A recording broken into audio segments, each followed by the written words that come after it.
Hello అండి, అందరికీ నమస్తే. Welcome to me food friend. ఈరోజు ఈ వీడియోలో ఎండతో పని లేని ఆవిరి వడియాలని చూపిస్తున్నానండి. అలాగే ఈ వడియాల కోసం బియ్యం ఒక్కటి ఉంటే సరిపోతుంది. నార్మల్గా మనం ఉడకబెట్టి చేసిన వడియాల కంటే కూడా ఈ వడియాల టేస్ట్ అనేది చాలా బాగుంటాయి. అలాగే సంవత్సరం పాటు కూడా స్టోర్ చేసుకోవచ్చండి. అలాగే ఈ వడియాలు చేయడానికి ఎండతో పని లేదు కాబట్టి ఏ కాలంలోనైనా చేసుకోవచ్చండి. చాలా సింపుల్ రెసిపీ, ఇంకా చాలా టేస్టీగా క్రిస్పీగా కూడా ఉంటాయండి. మరి ఆవిరి వడియాలని 2 రకాలుగా ఎలా ప్రిపేర్ చేయాలనేది ఈ వీడియోలో చూపిస్తున్నాను. మరి ఇంకా లేట్ చేయకుండా వీడియో స్టార్ట్ చేద్దాం పదండి. ఇక్కడ ఫస్ట్ ఈ రెసిపీ కోసం 1 కప్పు వరకు రేషన్ బియ్యాన్ని తీసుకొని రాత్రంతా కూడా బాగా పెట్టుకున్నానండి. శుభ్రంగా కడిగి రాత్రంతా నానబెట్టుకొని ఉంచుకోండి.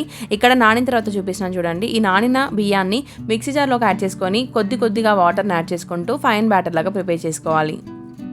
ఈ బ్యాటర్ కన్సిస్టెన్సీ అనేది మనం దోశ బ్యాటర్ కన్సిస్టెన్సీ కంటే కూడా పలుచగా ఉండాలండి. ఇక్కడ చూపిస్తున్నాను చూడండి, ఈ విధంగా ఉండాలి బ్యాటర్ కన్సిస్టెన్సీ అయితే. అలాగే ఇందులోకి 1 టేబుల్ స్పూన్ వరకు మైదాని యాడ్ చేసుకోండి చిక్కదనం కోసం. అలాగే టేస్ట్కి తగినంత సాల్ట్ని కూడా యాడ్ చేసుకోవాలి. అలాగే ఈ మైదా సాల్ట్ యాడ్ చేసిన తర్వాత ఉండలు లేకుండా బాగా ఒక 2 నిమిషాల పాటు కలుపుకోండి. ఇలా బాగా కలిపిన తర్వాత కూడా ఒక చిన్న బౌల్ తీసుకొని అందులోకి స్ట్రైనర్ని పెట్టి మొత్తం వడకట్టుకుంటే మంచిదండి. ఇలా పిండి అంతా కూడా వడకట్టుకొని స్పూన్తో కలుపుకుంటే సరిపోతుంది. ఇలా రెడీ అయిన బ్యాటర్లోకి సన్నగా కట్ చేసి పెట్టుకున్న ఎండుమిర్చి ముక్కల్ని యాడ్ చేస్తున్నానండి. మీరు మిక్సీలో వేసి కూడా కోర్స్గా బ్లెండ్ చేసి తీసుకోవచ్చు. అలాగే సన్నగా కట్ చేసి పెట్టిన కరివేపాకును, అలాగే 1 టీ స్పూన్ వరకు జీలకర్రను కూడా యాడ్ చేసుకొని మొత్తం అంతా కలిసేలాగా ఒకసారి కలుపుకోండి. ఇలా వడియాలు చేయడానికి బ్యాటర్ని అయితే రెడీ చేసాం కదండి. నెక్స్ట్ ఆవిరి మీద ఎలా ఉడికించాలో కూడా చూద్దాము. దానికోసం ఇలా లోతుగా ఉన్నటువంటి ఏదైనా బౌల్ ఉంటే బౌల్ని, లేదంటే చిన్న బిన్న ఉంటుంది కదా, అలా తీసుకున్నా ఏం కాదండి. నెక్స్ట్ మనం తీసుకున్న పాత్రలోకి సగం వరకు వాటర్ని వేసుకోండి. వాటర్ని వేసిన తర్వాత మంటని హై ఫ్లేమ్లో ఉంచి ఒక 5 నిమిషాల పాటు వేడి చేసుకోండి. ఇలా వేడైన తర్వాత ఈ పాత్ర పైకి తెల్లని క్లాత్ని వేసుకోండి. కాటన్ క్లాతే వేసుకోవాలి. ఈ క్లాత్ని చిన్న తాడుతో కట్టేసి ఈ విధంగా టై చేసుకుంటే సరిపోతుందండి. అంతా కూడా ఇలా రెడీ అయిన తర్వాత క్లాత్లోంచి పొగలు వస్తున్నప్పుడు దీనిపైకి ఇప్పుడు మనం వడియాల్ని వేసుకోవాలి. మనం రెడీ చేసుకున్న పిండిని ప్రతిసారి కూడా అడుగు నుంచి కలుపుకుంటూ వేసుకోవాలండి. ఒక 2 టేబుల్ స్పూన్లు అంత పిండిని వేస్తే సరిపోతుందండి. కావాలి అనుకుంటే ఇంకా పల్చగా కూడా చేసుకోవచ్చు. ఈ విధంగా మనం దోశ అయితే ఏ విధంగా స్ప్రెడ్ చేస్తామో అలాగే స్ప్రెడ్ చేసుకొని మూత పెట్టేసి మంటని లో టు మీడియం ఫ్లేమ్లో ఉంచి ఇలా ఈవెన్గా స్ప్రెడ్ చేసిన తర్వాత 15 నుంచి 20 సెకండ్ల పాటు మూత పెట్టేసి ఆవిరి మీద ఉడికించాలండి వడియాల్ని. ఇలా ఒక 15 సెకండ్ల తర్వాత మూత తీసి నైఫ్తో కానీ లేదంటే ఏదైనా షార్ప్ ఎడ్జెస్ ఉన్న స్పూన్తో కానీ రిమూవ్ చేసుకుంటే సరిపోతుంది. ఇక్కడ నేను నైఫ్తో తీసి చూపిస్తున్నాను చూడండి. ఈ విధంగా ఈజీగా రిమూవ్ చేయొచ్చండి క్లాత్ నుంచి వడియాలని.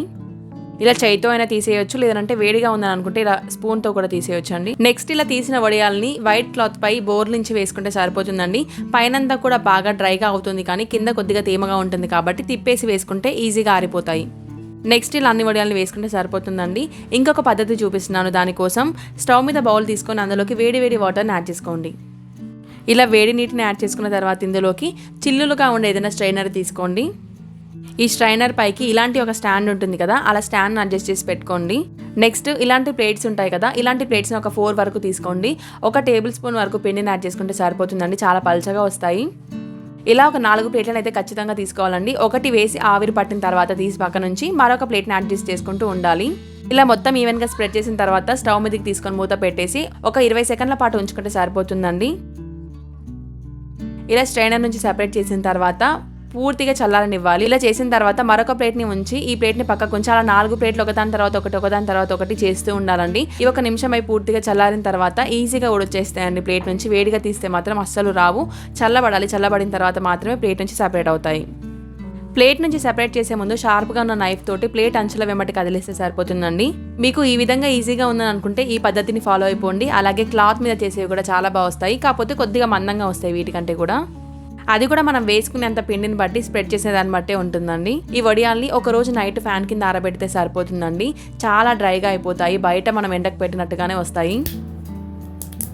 చూస్తున్నారు కదండి ఎంత క్రిస్పీగా వచ్చాయో. మరి ఇంకా ఫ్రై చేద్దాం. దానికోసం డీప్ ఫ్రైకి సరిపడినంత ఆయిల్ని వేసుకొని ఆయిల్ని బాగా వేడి చేయండి. వేడి ఆయిల్లో వడియాలు వేసిన వెంటనే స్పూన్తో ఆయిల్లో డిప్ చేస్తున్నట్లుగా చేయండి. ఈ విధంగా చేయగానే వెంటనే వడియాలు పొంగుతూ పైకి వచ్చేస్తాయి. తర్వాత వెంటనే రిమూవ్ చేసుకుంటే సరిపోతుందండి. ఎక్కువ టైం ఏం పట్టదు, ఈజీగా చేసేయచ్చు. ఒక 10 నుంచి 15 సెకండ్లలో అయిపోతుంది అంతా కూడా. ఇలాగే అన్ని వడియాలను కూడా ఫ్రై చేసుకుంటే సరిపోతుందండి. చాలా అంటే చాలా క్రిస్పీగా టేస్టీగా ఉంటాయి. మనం రెగ్యులర్గా చేసే వడియాల కంటే కూడా ఈ విధంగా ఆవిరి వడియాలు ఇంకా టేస్టీగా ఉంటాయండి. మరి తప్పకుండా ట్రై చేస్తారు కదా. ట్రై చేశాక ఎలా కుదిరింది అనేది నాతో కామెంట్ రూపంలో షేర్ చేసుకోండి. అలాగే ఈ వీడియో కనుక మీకు నిజంగా నచ్చింది అని అనుకుంటే మన ఛానల్ని సబ్స్క్రైబ్ చేసుకోండి. అలాగే ఈ వీడియోని మీ ఫ్రెండ్స్కి రిలేటివ్స్కి షేర్ చేయండి. మరి ఇంకా లైక్ చేయడం మాత్రం అస్సలు మర్చిపోవద్దండి. ఇలాంటి మంచి మంచి యమ్మీ అండ్ టేస్టీ వంటలతో రోజు మేము ముందుకు వస్తాను. Keep watching me food friend. Thank you for watching.